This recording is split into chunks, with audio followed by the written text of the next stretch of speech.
Welcome back to another edition of the MintCast, the podcast from Mint Press News. I'm your host today, Alan MacLeod. Now, there are few billionaires more famous or more influential than a certain William Gates, who uses his money to advance his interests. Bill Gates in popular media is often presented as a lovable geek trying to save the world and push his pet projects, a philanthropist trying to save the planet and save society. But frankly, under the surface, that superficial view really masks an image of a much more powerful and much more nefarious man. Our guest today is Tim Schwab, an investigative journalist based in Washington, D.C. Tim has written for quite a number of outlets, including The Nation, the Columbia Journalism Review, Baffler, and Jacobin magazine. And he is the author of the new book, The Bill Gates Problem, Reckoning with the Myth of a Good Billionaire. That was just published by Macmillan in November. Tim, welcome to the show. Thank you so much for having me. It's an honor.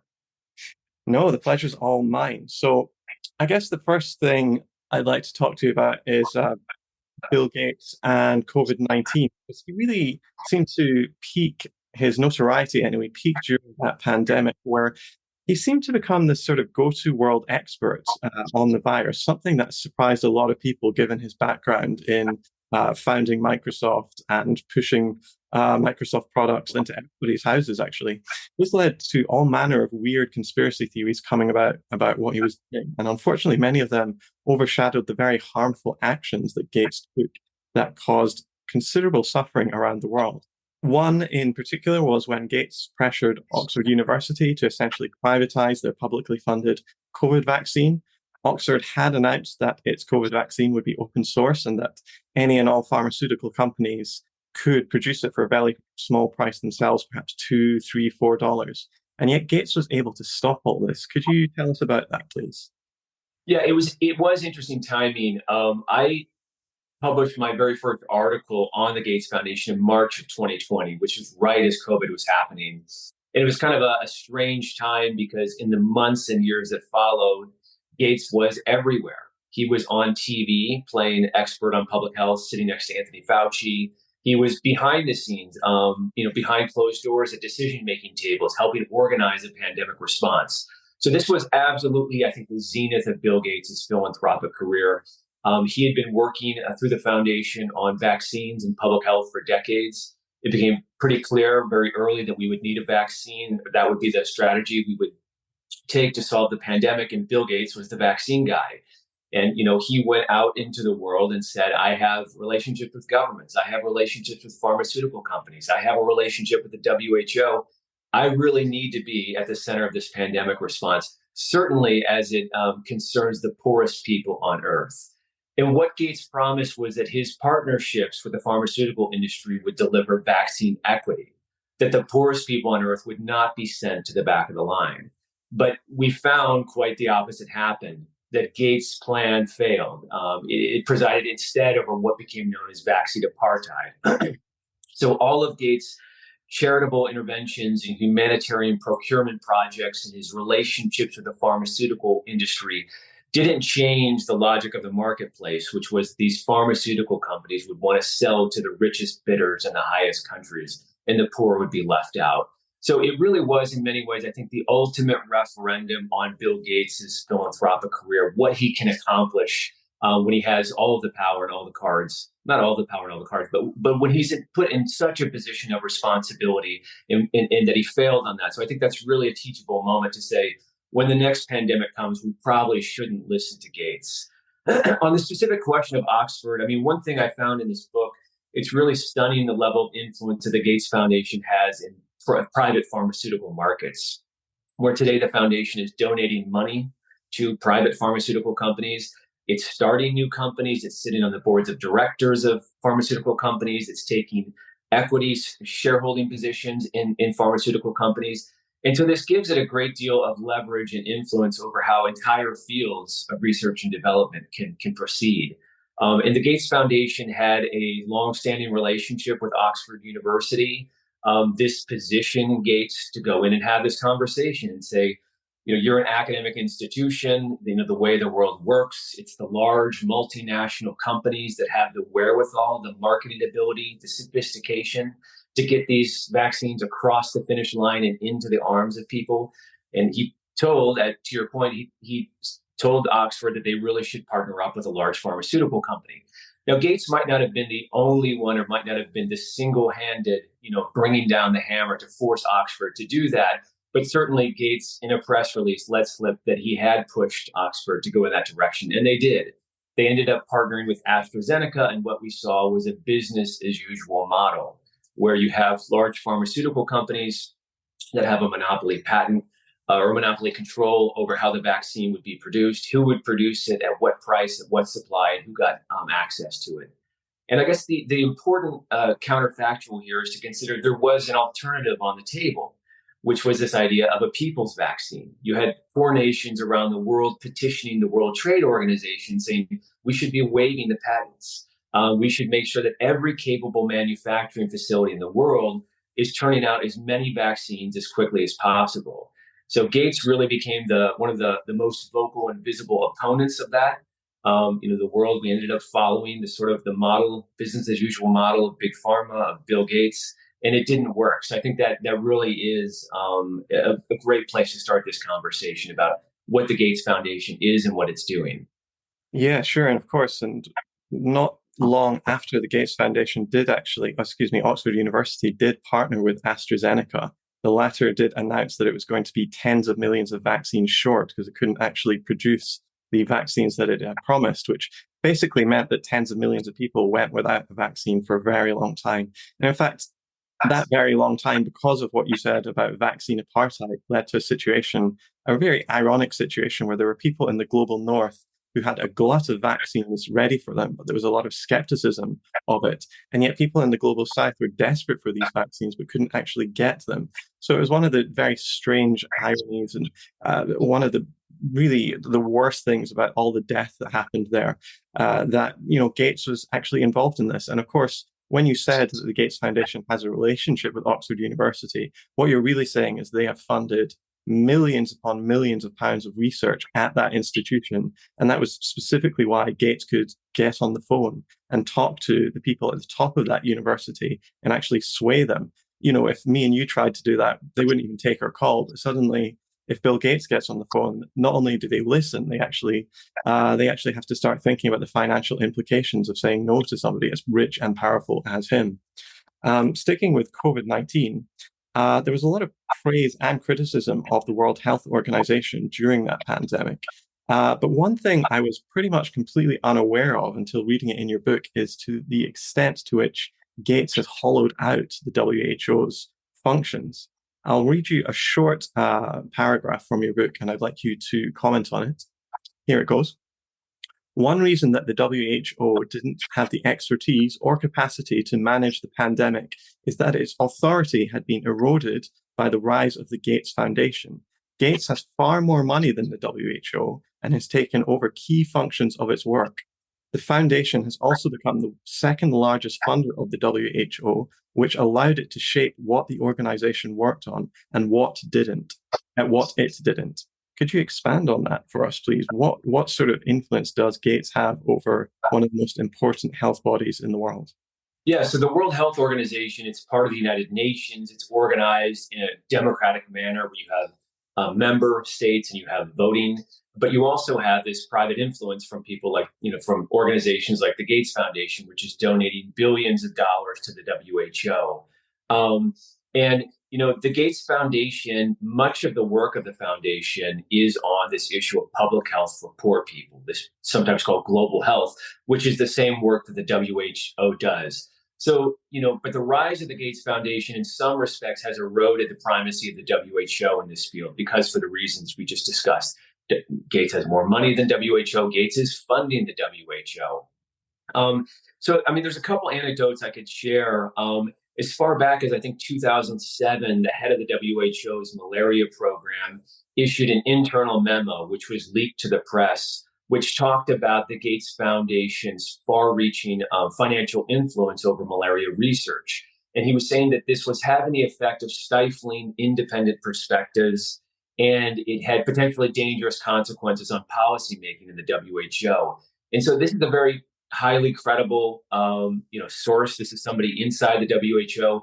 essentially talking about this idea of the Gates Foundation having almost monopolistic influence, where they have so much money. If Bill Gates plants his flags and decides he knows how to solve a problem, how to tackle malaria, he really can, very quickly start funding anyone and everyone and have a very large voice in how that field develops. Um, Another anecdote is I could give is this issue of health metrics. It's kind of a wonky topic, but it's this idea that in many of the poorest nations on earth, people die without a medical record or an autopsy. So we don't know why they died. So we have to create estimates to try and get an idea. And the reason we need estimates is because we need to know where people are dying and why so that we can help them. We need to know if the foreign aid budgets that governments spend, the money that the Gates Foundation spends on interventions, are they working? When we targeted malaria in this village, did it lead to fewer deaths and fewer cases of malaria? So historically, that work has been done by the World Health Organization in partnership with member states who provide data to the World Health Organization. And this gives us a landscape of where people are dying and why. Academic research institutes historically have also done some of this work. What the Gates Foundation did about 15 years ago is they started their own health metrics enterprise, put more than $600 million into it, and many scholars and researchers today regard it as having monopolistic power. It's a way that the Gates Foundation has effectively taken over this work from the World Health Organization. And it's a problem because you really want this work to be organized in a public and open manner. It doesn't make sense for the Gates Foundation, which is funding so many public health interventions, to also be able to control the data or the estimates that show whether these interventions are working or not. And this gets to the larger issue maybe here is this idea of epistemic power, of the Gates Foundation's ability to write its own narrative. If it can control the data and control the estimates that show where people are dying and why, it helps tell the bigger story to the world about what's happening in public health, where we should go next, and so on and so forth. So those are two examples of sort of the Gates Foundation's intersection with the World Health Organization. But I do think it is a concern. Well, I mean, what you're saying to me sounds like it's almost like fundamentally anti-democratic. When we're talking about something like the World Health Organization, that is, as you said, a body of the United Nations, it should be controlled by governments who are elected by their peoples. But in fact, when Gates can kind of march in and sort of start demanding things of that, that really undermines that whole system. And it's the same with academic research, as you're saying, that academia is supposed to work on the grounds that people come up with ideas, they're challenged, and then we come to a scientific consensus. But again, if Gates has just all of this money and he can create his own parallel world of academic research, does that not really challenge these fields down to their absolute fundamentals there? Absolutely, yeah. I mean, there's, the Gates' funding influence is so well documented and observed that there's this term that academics have coined called the bill chill to describe this chilling effect where so many researchers are taking funding from Gates or hope to take funding from Gates that they don't want to bite the hand that feeds them. They don't want to criticize Gates. They don't want to publish, data or science that might be critical of the Gates Foundation. And I think that's a larger phenomenon you see throughout the Gates Foundation's work, where much of what we know about the foundation or think we know, it comes from the foundation itself, from its massive PR machinery, from the scientific studies it publishes, from the news media that it helps fund. So that's a really important part of the Gates Foundation story, which is what I'm trying to cut through in this book, to look beyond this and to look for independent perspectives and see what they're saying. Yes, and we could almost, in fact, not almost, we could even extend what you were talking about, the bill chill, to the media as well, where it seems that a lot of journalists really don't want to cover him in any sort of negative light. But we'll get onto that later. I want to go back to the very beginning, actually. The official origin story of Bill Gates often sounds like somebody who is a talented and geeky guy working really hard and starting from scratch to build one of the world's biggest companies and one of the world's greatest products.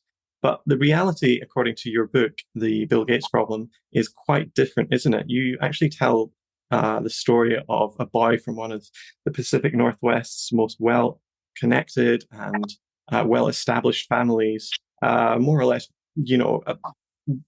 fibbing his way to the top, double crossing his partner, Paul Allen, and being the boss from hell, screaming at his subordinates and more. That's really quite different to what we hear in the mainstream press, isn't it?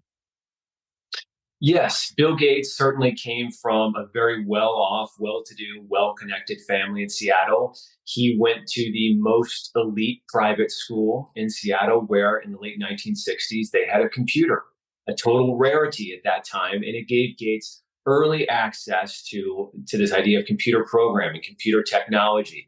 So it was a huge advantage for him as the computer revolution started to unfold that he had this early opportunity, this early privilege to interact with computers. Yeah, his father was a corporate lawyer in Seattle who ended up helping Microsoft in many different ways. Bill Gates' mother was a noted, she came from generational wealth and she was a noted philanthropist. Many news accounts have observed that she sat on the board of United Way next to a top executive from IBM. And many people believe that that relationship helped grease the wheels for Microsoft's an early contract that Microsoft got with IBM, which launched it in from a small startup in Seattle into this major multinational company. So this idea of Bill Gates being a self-made man or a self-made billionaire, I think it's definitely a stretch of the imagination. He grew up from a wealthy family. He was destined to be wealthy. Maybe not as wealthy, as powerful as he became, but certainly very wealthy and powerful.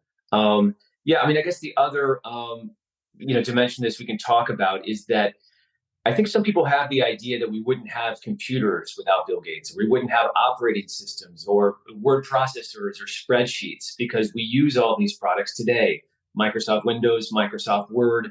But Gates is not really known as being a major innovator for his creativity. He's known for being an incredibly aggressive businessman. And you can read the stories of Microsoft's competitors and even Microsoft's employees who will say that the strategy was either to buy out competitors or to bury them.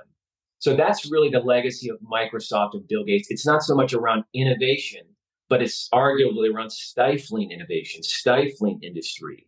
And, we can talk about Gates' second chapter, but at the Gates Foundation, he's brought this same identity around being an innovator. And he staked much of his philanthropic legacy on this idea that he would innovate new commercial products, new pharmaceutical drugs, vaccines, new seeds for agriculture, new educational software that would revolutionize these fields and really have far-reaching positive effects to advance social progress.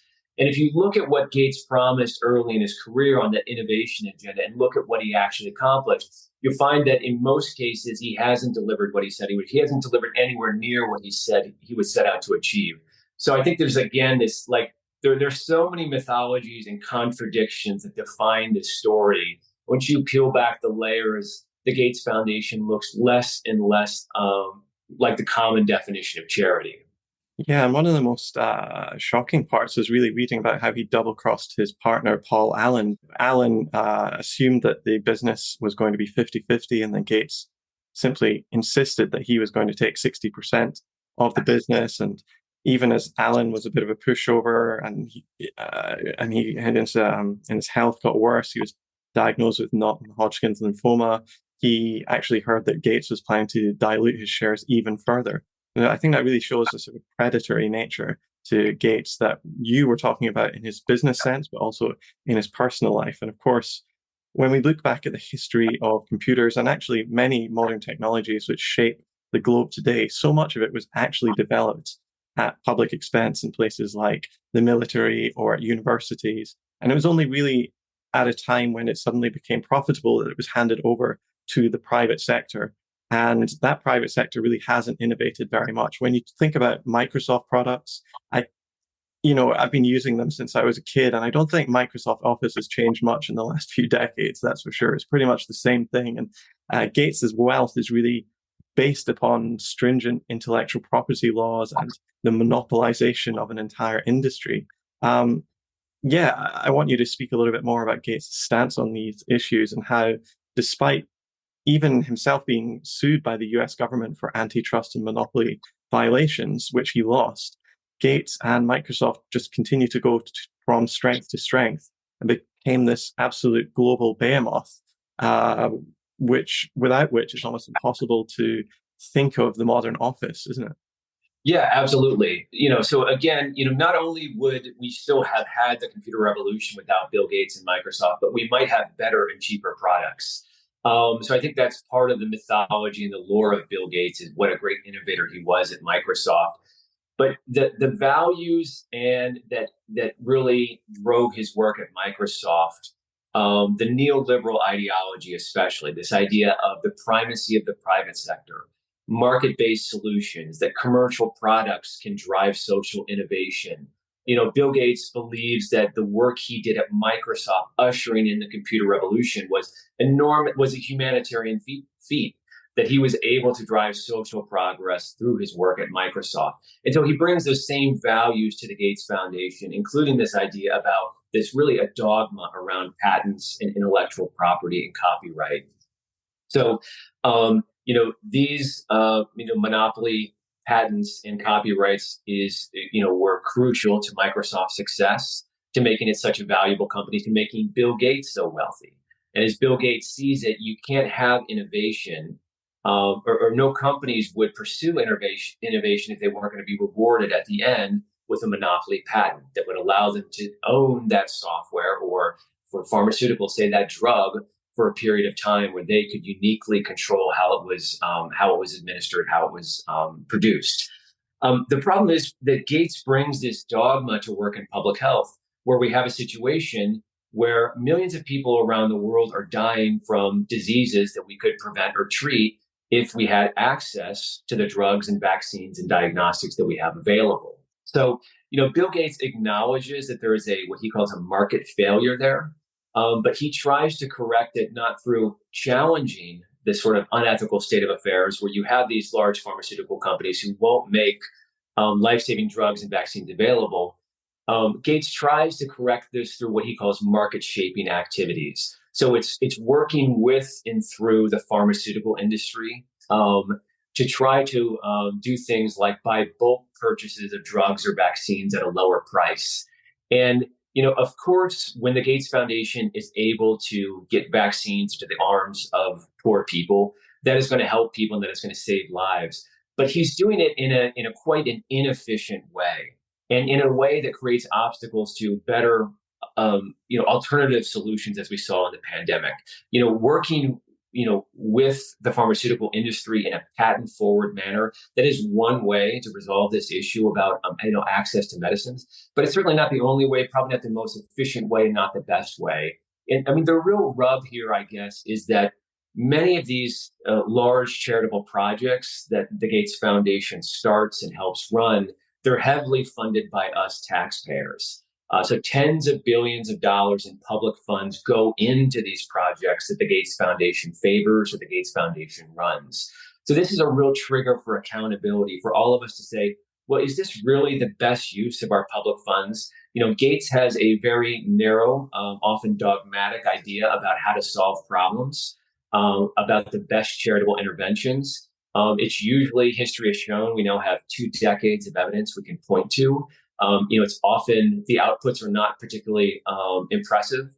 At times, people are getting harmed or injured. So I do think we are ripe for this public debate, and that this issue of tax dollars is a clear trigger for accountability for all of us to step back and say, is this really the best, most prudent use of our money? Well, Gates is also very interested in other forms of the government, which take up huge amounts of tax as well. I'm thinking about the US education system in particular. Not a lot of people know that Gates is also one of the most influential figures in American public education. In fact, the Associated Press called him the country's biggest champion of charter schools. But charter schools are highly controversial and have seen significant pushback from teachers' unions.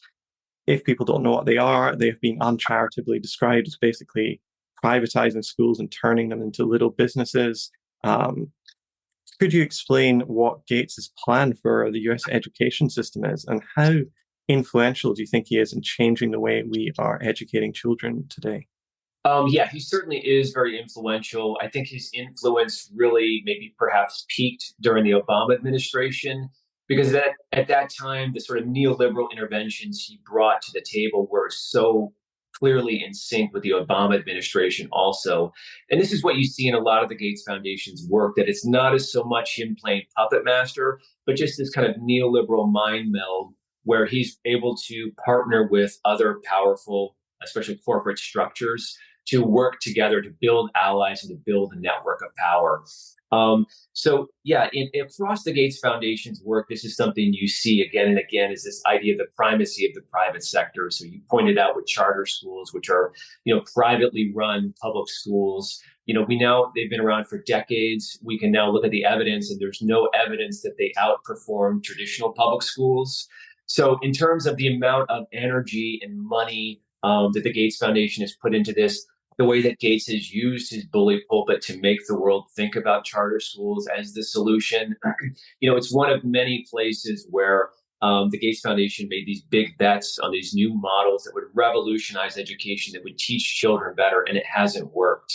The interesting thing about the Gates Foundation's work in education is that the foundation itself has started to admit its failures. And it came out with this plan to measure and evaluate teachers, effectively saying that teachers didn't know how to do their job, and we don't know how to measure them, who's doing good and who's doing bad.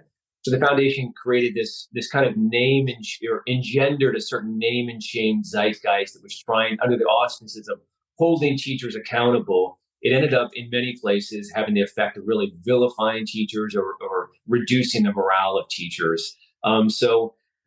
Yeah, it's at a point, there's a time where Melinda French Gates said that, just because we haven't had the success that we thought doesn't mean we shouldn't keep trying. And, I hear that and I say, well, no, that does mean you shouldn't keep trying. Your influence is completely anti-democratic. You're using your wealth to buy influence over public policy, over public education.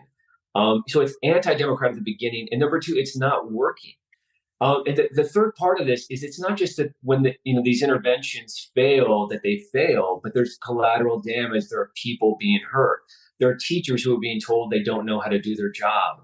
There are students who are being told that they're not smart because they can't do well on these standardized tests the Gates Foundation's pushing. There are parents who are, in this constant state of confusion because Gates is telling them that American education is in crisis and only he can fix it. So they're real. I guess at a point we should stop. We should think less about philanthropy and start thinking more about reparations.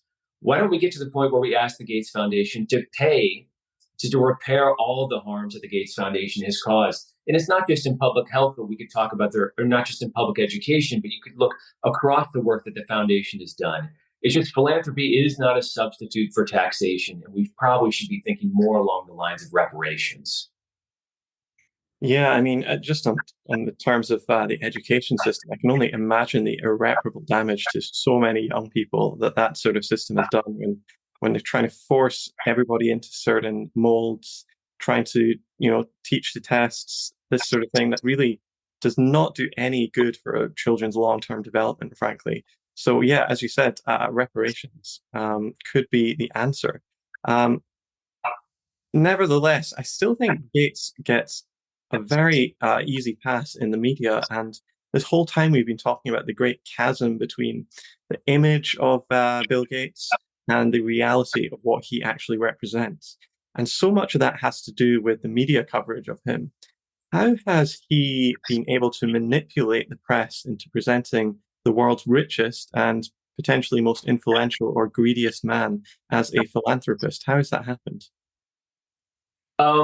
Bill Gates underwent a really stunning reputation change at the turn of the millennium, where Microsoft at the time was this embattled company accused of monopoly power. Bill Gates put himself unwisely at the center of this spectacle. So at the turn of the millennium, he was being ridiculed on The Simpsons. People were throwing pies in his face. So, by becoming a philanthropist, and I'm not the first person to notice this, it really dramatically changed his reputation from being very greedy to being very generous, from being this cold-hearted monopolist to being this kind-hearted philanthropist. So it wasn't immediate, and the news media was skeptical in those early years about his ambitions and his intentions. But I think incrementally over the years, we've either forgotten about Bill Gates' first chapter or we've forgiven him. And I think there are a lot of reasons for this. One is that he presents such a good hero narrative. This is a guy who made all this money. Now he's giving it all away. Another reason I think are his neoliberal sensibilities and just his general, more politically liberal values, which chime with the values and the sensibility of a lot of news outlets, especially a lot of mainstream legacy news outlets. But another important reason that I think, and you've reported on this also, Alan, is that the Gates Foundation is donating money to the news media. So we can't tell the total amount because the Gates Foundation is incredibly non-transparent, but it's certainly over $300 million that the Gates Foundation has given to journalism. And this takes the form of direct donations to newsrooms, funding training for journalists. There are very few mainstream news outlets, at least in the United States, that are totally untouched by the Gates Foundation's funding. It is also true, I think, and many journalists have observed this and written about it, that the news media tends to go soft on the Gates Foundation. Even though there are many, highly credible critics of the Gates Foundation, these are people at fancy institutions with fancy degrees who are writing criticism about the Gates Foundation, who are not funded by the Gates Foundation. These are people who are outside of Gates' sphere of financial influence. Even though there is this robust debate about the Gates Foundation and this robust body of criticism, that those critical voices don't tend to find much purchase in the mainstream discourse, in the mainstream media. And so you have to ask why. And I do think that Gates' funding of the news media clearly has to be one reason. That's my take. You've reported on this. So, Alan, what do you think? Yeah, you're referencing a 2021 article I wrote for Mint Press News. It's called "Revealed: Documents Show Bill Gates Has Given $319 million to media outlets." And that was the first time I came across your work, actually, Tim. And what I found was going through tens of thousands of grants on the database for the Gates Foundation was that, as you said, over $300 million had been directly channeled from the Gates Foundation into media outlets. And the sorts of names on there are really, hair-raising. Just in terms of, I'll give viewers an idea of the sorts of outlets that are taking money from the Gates Foundation. NPR took $25 million. The Guardian, including Guardian.com, $13 million. We've got all of these outlets I'll mention have taken at least $1 million from the Gates Foundation. That's NBC, Le Monde in France, the BBC, CNN, the Daily Telegraph, the Financial Times, the Atlantic magazine, Al Jazeera, there's, PBS. There's just so many examples of Gates directly funding the media. And that's very important right now because journalism is in a state of crisis, specifically because the internet has really kneecapped the advertising model. Specifically, Facebook and Google have taken away so much advertising from media outlets. And so all of these press establishment, journals, newspapers, podcasts, radio shows, TV networks are really scrambling around looking for money. And Gates has been a very wealthy and generous benefactor. But he does, even if he doesn't explicitly ask for something in return, he gets something in return. And Gates, not only that, he has other sorts of ways in which he influences the media. I found out this from your book, The Bill Gates Problem. He's hosted pajama parties for journalists where he brings journalists into his own house overnight. He's exchanged exclusive stories with outlets in exchange for quashing negative reporting of himself. He's even had journalists fired. I'm thinking about the case of William Zachman from PC Magazine. He's funding universities across the world to teach journalism. I'm thinking of universities like Johns Hopkins, University of California, Berkeley, Seattle University. He's also bankrolling all sorts of investigative journalism foundations to the point where it's now possible to say that individuals can go to a university funded by Bill Gates on a scholarship funded by Bill Gates, get a job at a foundation funded by Bill Gates, and then write about subjects that Gates cares passionately about, like health or education. And all of this is basically unbeknownst to the general public. And the effect of this is really extraordinary. We had an article in The Guardian, which is supposed to be quite an important and critical outlet, unironically called Saint Bill, talking about Bill Gates. Gates also very often inserts certain narratives into big popular culture TV programs. I'm thinking about how the Gates Foundation inserted public service announcements about health into shows like ER and Law and Order SVU, not necessarily saying that those those messages were particularly nefarious or problematic, but the fact that somebody who is rich enough and influential enough to do this and can do it on a whim is really cause for concern, because if Bill Gates can do it, so can so many other billionaires. And that's a real problem for the free flow of information and for democracy at large. Yeah, and it's important to remember that the job of journalism is to challenge power. That is your job. If you aren't doing that, then I don't know if what you're doing is journalism. In the United States, they teach us your job is to afflict the comforted and comfort the afflicted.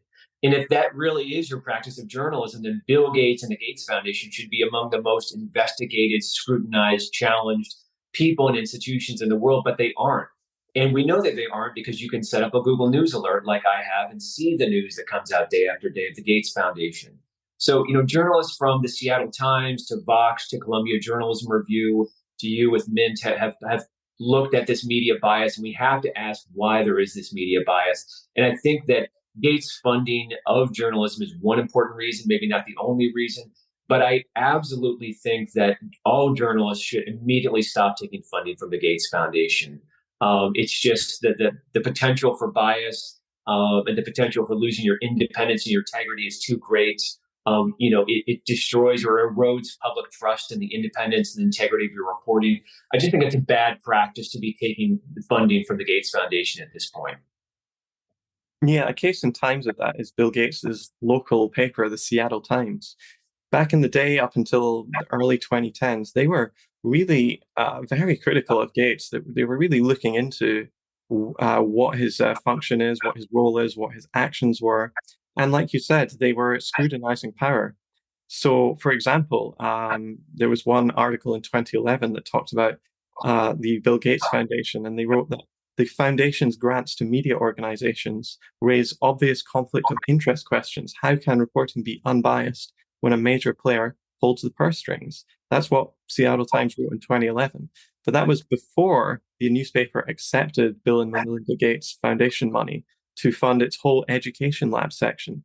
And since then, we've seen far less critical reporting of Gates in the Seattle Times. And I don't think that that is a coincidence. Yeah, I don't know. I mean, it's interesting to me. The Seattle Times has not covered my book. My book has been widely covered by international media. You would think that the Seattle Times would have the best reporters on the Gates Foundation, the most aggressive reporters, because they're local. They have the contacts. They have the network. Clearly, people are interested in the book that I'm writing because other outlets not funded by Gates are covering the book. I mean, I don't want to be too hard on the Seattle Times. I don't know that much about its work. I do think that it's possible to take funding from the Gates Foundation and still do good critical reporting, but I think it's very, very difficult, and it's going to be more of the exception, not the rule. Yeah, you try not to bite the hand that feeds you, certainly in media when there's so few hands going around feeding you. Yeah, I mean, I guess you also, throughout the book, you're really grappling with this question whether Gates is meddling in all these fields when it comes to education, to health, to whatever, to science. Is it causing more harm than good? And what is your conclusion on that? Could you go into more detail for us? What did you find out, and what ultimately where did you come on that question? I mean, this is kind of a perennial question that critics and observers have asked of the Gates Foundation because people who have really looked at the Gates Foundation understand that it is a much more complex organization than this sort of altruistic, unimpeachable humanitarian body. that it's not just donating money, that it's also buying influence. But the question is always, well, is it doing more harm than good? And I do think it is doing more harm than good. I quote experts and others who know the Gates Foundation well, who have come to the same conclusion. I mean, one way we could look at this is through the Gates Foundation's work in agricultural development. So the foundation has spent close to 2 decades on this work, billions of dollars. Bill Gates promised a green revolution in African agriculture, that he was going to cut hunger in half, he was going to double yields, he was going to dramatically increase farmer incomes. But at this point, these decades later, you have independent researchers and scholars, people who aren't funded by Gates, and those people do exist, who have looked at the data, and they've shown that the revolution did not arrive. And not only did the revolution not arrive, but in some of these areas where the Gates Foundation wanted to see progress, we're actually going backwards. So, you have independent research saying that the Gates Foundation isn't working, that their interventions aren't working. But then most stunning is that you have farmer organizations across the African continent, which are now petitioning the Gates Foundation, asking the foundation to stop its charitable crusade because it's causing so much harm. The Gates model of agricultural development is about industrialization. It's about trying to make small African farms look like big American farms. It's about agrochemicals and chemical fertilizers and new high-tech seeds. And there were experts at the beginning of this intervention who were saying this model would not work in the model of African farmer where you're trying to impose it, and indeed it didn't work. And what farmer groups across Africa today are saying is that there are other alternative pathways that we should be pursuing. But when Bill Gates arrives with his money and his celebrity, and he can meet with government leaders, and he can sway government priorities and sway government spending, even in poor nations, this puts agricultural development on the wrong track, and that it's time to get off that track. If you're a philanthropist and your own intended beneficiaries are asking you to stop doing your work because it's causing so much harm, that's a pretty serious indictment. And a normal person, I think, would listen. But Bill Gates, he's really, and this really shows his hubris, he's just doubled down on his agricultural development portfolio. He really believes that he knows what these people need. He has the right answer. He has the best answer. And it's his money, his talent, his smarts, his charitable mission that privileges him and entitles him to solve other people's problems. So, that's one way. You could look again at public education or public health. But I think in across the board, if you look at the Gates Foundation and you look at, a question of whether it's doing more good or harm, I think on the whole, it's doing more harm. And I think the world would be better without the Gates Foundation. The world would be better if Bill Gates paid his fair share in taxes. If Microsoft was forced to pay its fair share in taxes, to me, that would be a better world. Mm. And of course, Gates is now, I think he is the largest landowner in the United States, isn't he, with over 250,000 acres to his name? I think he's the largest farmland owner. Yes, so this isn't related to his work at the foundation. Just as a private billionaire, he's become this massive owner of farmland. He has so much money. Today, his personal fortune is $120 billion. He's become phenomenally richer during his tenure as a philanthropist. The story he tells is he's giving away all of his money, but he seems to spend a lot of energy on wealth accumulation. At the same time, he also controls the $67 billion Gates Foundation.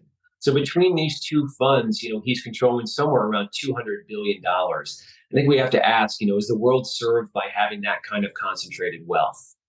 Yeah, I think this is a question that, it's much more generalizable than just Bill Gates. The problem of billionaire philanthropy more generally is something we should all be thinking about. Billionaires are allowed to present themselves as extraordinarily generous individuals, even as their wealth, almost all of them, their wealth never seems to decrease, but actually goes up. Moreover, the financial clout that these people have gives them just huge power over the direction of groups they fund and the area in question more generally. And so what I'm asking is, what do you think about billionaire philanthropy? Does that do more harm than good as well? The way it's practiced by someone like Bill Gates, I think it does more harm than good. What I argue in the book is that Bill Gates himself is the single biggest beneficiary of the Gates Foundation. So he gets all kinds of acclaim, awards, applause, media attention, reputation reformation. He also gets major tax benefits. The US tax code, it really privileges billionaire philanthropy. Someone like Bill Gates has personally avoided billions of dollars in taxes through philanthropy. And then, of course, he gets political power. He gets to buy a seat at the Democratic decision making table to reorganize public education in the United States or public health in places like sub Saharan Africa. Um, but to your point, I wrote this book about Bill Gates and the Gates Foundation, but it is a case study for this bigger problem of extreme wealth. When you allow someone to become this obscenely wealthy, this is more money than Bill Gates could spend on himself. This is more money that he needs. You know that they will use this money for political purposes. If not campaign contributions, if not lobbying, then as Bill Gates shows us through philanthropy. And hundreds of other multi-billionaires have already announced that they intend to follow Bill Gates' footsteps into philanthropy. And this presents us with a political future in which Jeff Bezos and Mark Zuckerberg are deciding how to regulate artificial intelligence. How do we fight climate change? How do we fix public health and public education? So, that's not a world that I want to live in. So I think the important thing is, this idea of, we need to address the Bill Gates problem now, not later. Most definitely. It seems that this problem of billionaire philanthropy is allowing governments to remove basic social services and place them in the hands of plutocrats and oligarchs like Gates or whomever he chooses to put in his stead. And often people like Gates have very specific ideas about how the world should function. They've got very specific interests and disinterests. Very often these billionaires care more about subjects that affect them and don't care too much about issues that affect ordinary or poor people, like homelessness in the United States or measles or tuberculosis in the global south. And yeah, I think we have to go beyond this. Just in my own experience, I know people who work in the theater, and they say that they actually have real problems putting on any kind of theater that actually challenges people or is a little bit avant-garde, because they're septuagenarian rich funders who actually fund the theater are not interested in that kind of thing, and they would revolt if they put on anything like that. And so suddenly the entire field becomes stagnant and very boring, and it's having a really hard and deleterious effect on the theater, for example.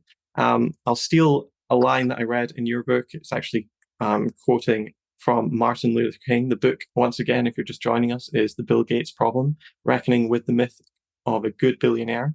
You quote Dr. Martin Luther King Jr. He said, "True compassion is more than just flinging a coin to a beggar. It comes to see that an edifice which produces beggars needs restructuring." Do you want to comment on that? Yeah, I mean, is the world served by allowing a small group of individuals to become so extremely wealthy, while so many people on Earth have so little? And is the solution, to solve this gaping inequality, to allow the super rich to turn their vast wealth into political power through philanthropy, to give away small sums of money they don't need, that they could never possibly spend on themselves, to advance their own narrow political ideas and ideologies about how to fix the world? I mean, to me, that's not really the world I want to live in. And I think if we take a step back and look beyond the powerful public relations machinery of the Gates Foundation and start to look at what Gates is actually doing, what it said it was going to do, what it's actually accomplished, what the effects are, I think then we'll be in a position to finally have, an open, honest, public debate about whether the world is served by the extraordinary wealth we give to someone like Bill Gates or to the Gates Foundation. I mean, these are political problems. We allowed, Microsoft to become so powerful and wealthy. We allowed Bill Gates to become so powerful and wealthy. So these are political decisions we can also unmake. But we have to fight the political fatalism that makes us disbelieve that another world is possible. Yeah, I think we'd be in a much better position if billionaires just paid their taxes rather than started philanthropic companies, or frankly, if billionaires just didn't exist in the first place. But Right. anyway, we're running out of time, and I did want to touch on one subject that we haven't touched on yet, because I think it would be remiss of me not to ask you about a certain friend of Mr. William H. Gates. I can already hear people in the YouTube comments saying that I'm too afraid to touch on the subject, but Jeffrey Epstein, what was Gates' relationship with the disgraced child trafficker?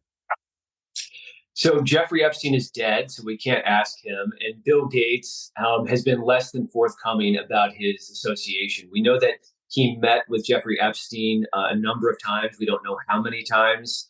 We talked earlier about sort of the media going soft on the Gates Foundation, but journalists have actually done a very good job investigating this story about what was Bill Gates' relationship with Jeffrey Epstein.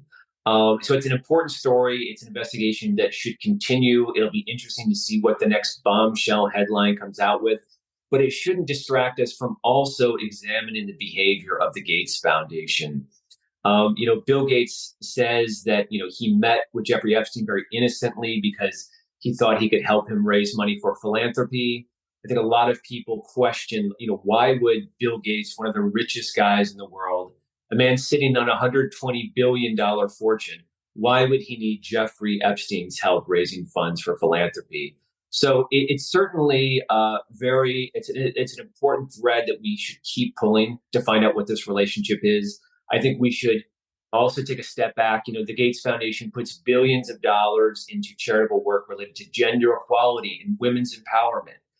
Does it make sense for it to be such a powerful voice in that field, given this still evolving story about what was Gates' relationship with Epstein, along with the allegations that Bill Gates faces around misconduct towards female subordinates at Microsoft and the Gates Foundation? Gates denies these allegations, but with all these stories circulating, I think one should question about the Gates Foundation's role as funding these areas, among other questions we could ask. But yeah, it's certainly an interesting story. It's one that I go into in some detail in the book. But ultimately, it's Bill Gates who, if he wanted to, he could just open the books and say, these are all the times I met. These are all the people that were present. This is what we discussed. So I don't foresee that coming. No, I don't think many celebrities or powerful people are being completely open and honest about their relationship with Jeffrey Epstein. That's for sure. It does seem that Gates has had a very long one with Epstein. There was an article in a British newspaper from more than 20 years ago talking about how Jeffrey Epstein's wealth comes from Leslie Wexner and his connections to Bill Gates. Gates, of course, in 2011 said on the record about Epstein that, quote, his life is very different and kind of intriguing. Um, and Epstein was, of course, connected to all sorts of people at the top of society, including in the world of science.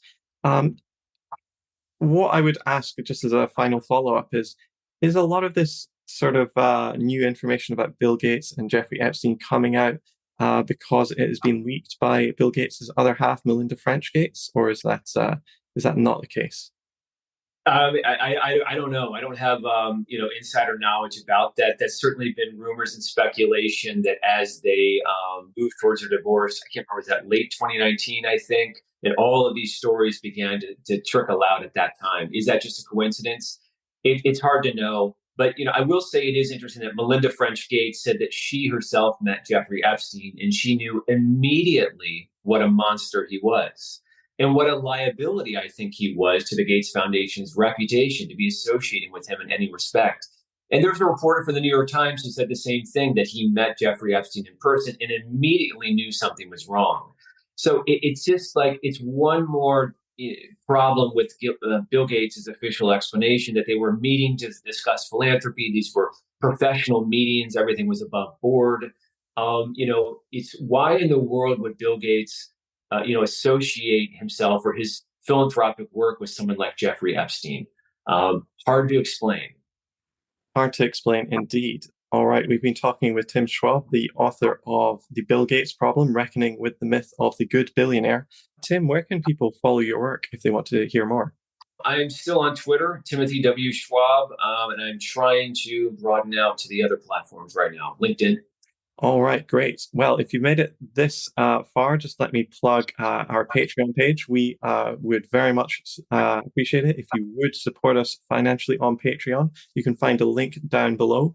If you're not in a financial position, you can still support us by leaving us a good review on iTunes or any other podcast platform, or a thumbs up on YouTube or wherever you're watching this, or just sharing it with your friends.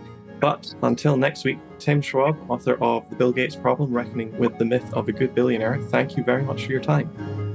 Thank you so much, Alan. Appreciate it.